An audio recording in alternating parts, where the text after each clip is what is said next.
বাসায় এসব বললে কি হয় নাকি? এই আমি পরে ফোন দিতেছি, রাখো, লোক আসছে। আমার হাজবেন্ড কোথায়? আপনার হাজব্যান্ড কে? অনেক চৌধুরী। অনেক? সে কি 2 বিয়ে করছে নাকি? ওরে মানুষের বাবা। ভাগ্য যে কতটা বিচিত্র হতে পারে তা আজকের এই কাহিনী না শুনলে আপনি কখনোই বিশ্বাস করবেন না। আমরা ভাবি আমরা যা দেখছি তাই সত্য, কিন্তু পর্দার আড়ালে যে কতটা বড় অন্ধকার লুকিয়ে থাকে তার সামনে আসে তখন পায়ের তলার মাটি সরে যায়। বন্ধুরা, আজ আপনাদের এমন এক নারীর গল্প শোনাবো যাকে আপনারা গত এপিসোডে একজন অসহায় গর্ভবতী নারী হিসেবে দেখেছিলেন, কিন্তু আজ তার জীবনের এমন এক বিস্ফোরণ সত্য ফাঁস হবে যা পুরো সমাজকে নাড়িয়ে দেবে। কে জানতো বস্তিতে বড় হওয়া এই মেয়েটি আসলে শহরের সবচেয়ে বড় কর্পোরেট সাম্রাজ্যের মালিক। কিন্তু সেই সত্যের সাথে সাথেই ঘনিয়ে এলো মৃত্যুর কালো ছায়া।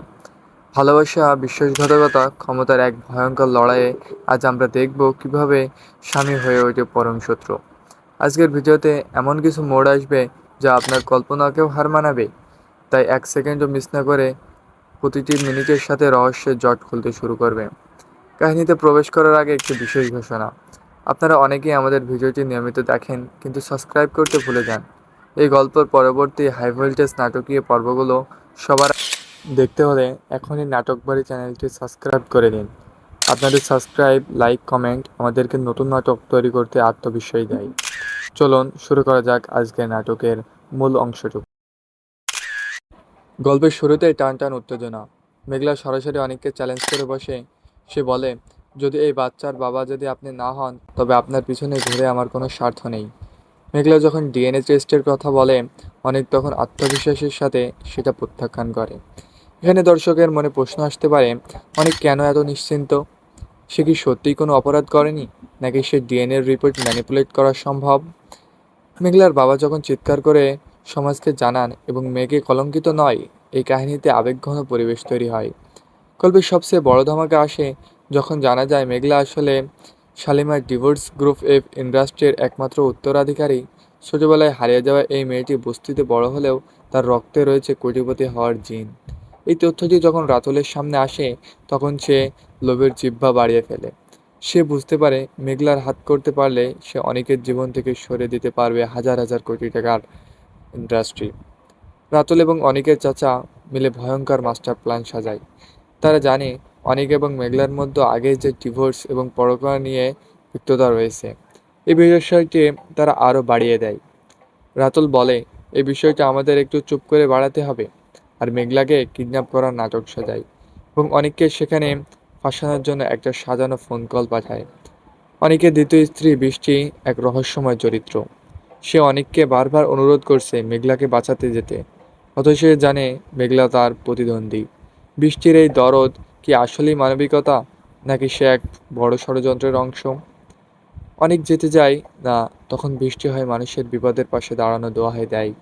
শেষ পর্যন্ত অনেক দিয়াবাড়ির 7 নম্বর ব্রিজের পাশে যায়। সে বুঝতে পারেনি যে নিজের পায়ে সে নিজেই কুড়ুল মারতে যাচ্ছে।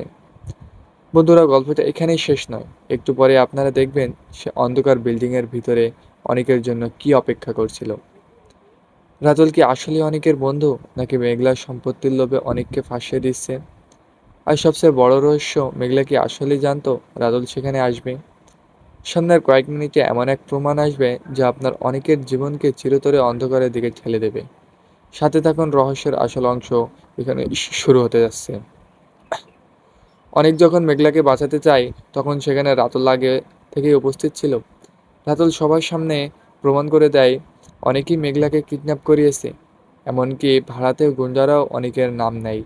মেঘলা যে আগে থেকে অনেকের ওপর ক্ষিপ্ত ছিল, এবার সে অন্ধ হয়ে যায় রাগে। সে ঘোষণা করে, এখন আমাদের মাঝখানে রয়েছে প্রতিশোধের আগুন। অনেক যেখানে জেলের ভিতরে যায় সেখানে বুঝতে পারে সে কত বড় অবিচার করতে চেয়েছে নিজের সাথে। অনেক এখন স্ত্রী ঘরে, আর মেঘলার হতে পারে এক অসীম ক্ষমতা। বৃষ্টি কি পারবে অনেকের মুক্ত করতে, নাকি মেঘলার প্রতিশোধে আগুনে পুড়ে ছাই হয়ে যাবে অনেকের জীবন? আর রাতুলের চেহারা, সে কোনোদিন মেঘলার সামনে আসবে?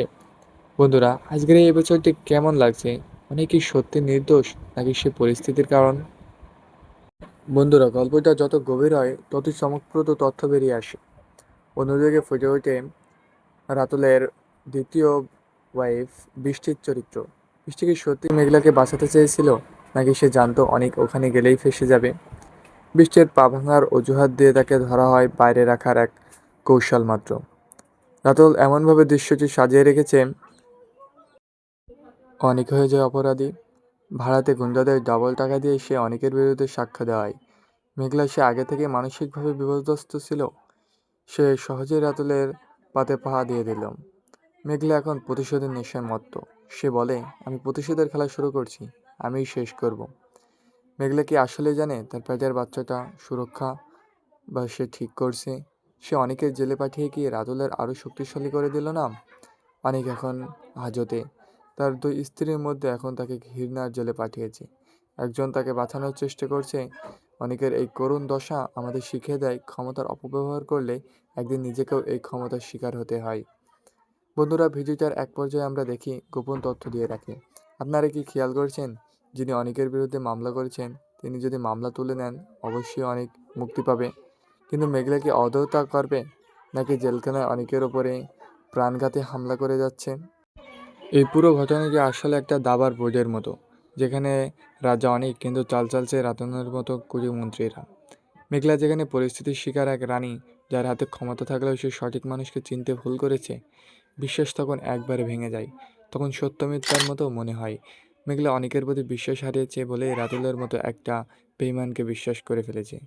দর্শক বন্ধুরা, এই নাটকীয় কাহিনী আমাদেরকে শিখিয়ে দেয় যে টাকার চেয়ে বড় হলো মানুষের চরিত্র এবং বিশ্বাস। অনেকে পারবে মেঘলার বিশ্বাস ফিরিয়ে পেতে, নাকি শালিমার ডিভোর্সের সম্পত্তি আর রাতুলের দখলে চলে যাবে? বৃষ্টি কি পারবে অনেকের এই কালিমুক্ত করতে? আপনারা কি মনে করেন, অনেকের সাথে যা হচ্ছে তা কি প্রাপ্য ছিল, নাকি মেঘলা অনেক বেশি বাড়াবাড়ি করছে? কমেন্ট বক্সে আপনাদের মতামতটি অবশ্যই শেয়ার করবেন। বন্ধুরা, গল্প থেকে আমরা শিখতে পাই, স্বপ্ন যখন দুঃস্বপ্ন হয়ে দাঁড়ায় আর বিশ্বাস তখন ঘাতকের ছদ্মবেশ ধরে, তখন জীবনটা সিনেমার মতো হার মানায়। আজ আমরা এমন এক গল্প নিয়ে কথা বললাম, যেখানে কুটির উত্তরাধিকারী এবং অহংকারী স্বামী এবং কুটিল ষড়যন্ত্রকারীর জীবন এক বিন্দুতে এসে মিলেছে। কে আসল অপরাধী, কে এই পরিস্থিতির শিকার, তা আমরা আজ এই ভিডিওর মাধ্যমে খুব ভালোভাবেই বুঝলাম। দর্শক, আপনারা কি বুঝলেন সেটা অবশ্যই কমেন্টে জানাবেন। বন্ধুরা, আজকের এই পুরো ঘটনাটি বিশ্লেষণ করলে আমরা তিনটি বড় সত্য দেখতে পাই। প্রথমত, ক্ষমতা এবং অর্থ মানুষের হিতাহিত জ্ঞানকে কেড়ে নেয়। রাতুল অনিকের চাচা শুধুমাত্র শালিমার ডিভোর্সের লোভেই একটি সাধারণ সংসারের প্রেমকে ভেঙে দেয়। দ্বিতীয়ত, মেঘলার মতো এক শক্তিশালী নারীর আজ ষড়যন্ত্রের শিকার। তৃতীয়ত, অনেকের পরিণতি আমাদের শেখায় ইগো এবং পরকীয় সম্পর্কের ভিতরে কতটা নড়বড় করে দেয়। সে যদি শুরুতেই মেঘলার পাশে থাকতো, আজ সে হয়তো জেলের ঘানি টানতে হতো না। দর্শক, দিন শেষে যা যতটুকু সত্য নয়, অনেকে এখানে কারাগারের কষ্টে মেঘলা আর হাজার কোটি টাকার প্রাসাদে একাকী প্রতিশোধের আগুন জ্বলছে। আর রাতুলের অন্ধকারের আড়ালে বসে আছে তার জয়ের নেশা। খুব শীঘ্রই আসছে পরবর্তী পর্ব, পাশেই থাকুন।